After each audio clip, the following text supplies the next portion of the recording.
Use Pythagoras with rectangles and isosceles triangles. Pause the video and have a go at example 8. Here in example 8 we have to find the area of the triangle. At this level we are really restricted with the types of triangles we can work with, and usually they need to be right angled for us to do anything meaningful. To find the area of a triangle, at the very least we need to know the base and the height. We've got a base of 10, but we don't have the height of that triangle. This is not the height, this is the slant. When we talk about the area of a triangle being the base times the height, we mean the perpendicular height, the height vertically upwards. So we need to know the length of this line here. And as we draw that line in, we can see we've actually split that isosceles triangle into two.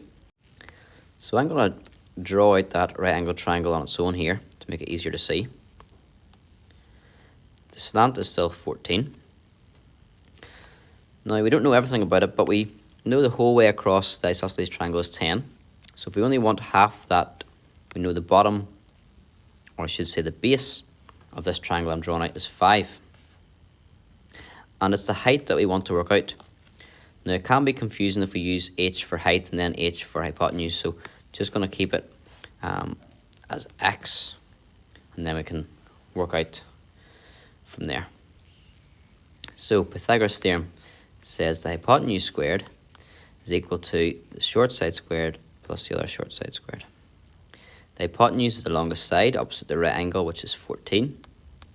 A is one of our short sides, let's call that the x, and b is the other one, that's the 5. So we square our 14, and that gives us 196. And we square the 5 to get 25. So the shorter side squared is going to be 196 minus the 25.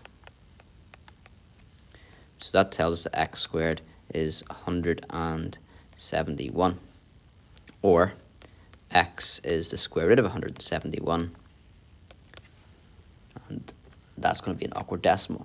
Now it is a decimal. I can write it as 13.07 or 08 if I round it to 2 dp, but I can leave it as the square root of 171. Remember, x represents the height, so let's go back to what the question is asking for, the area of the triangle. So area of a triangle is half times the base times the perpendicular height. So that's going to be half times the base. Now we're finding the area of this whole triangle, not the half the triangle, so the base is going to be 10 again. And the height is your 13.08, or if you want to be really accurate, keep it written like this, the square root of 171. And just put that in my calculator, and we get the answer 65.38. 65.38. And that's going to be centimeters squared because it's an area.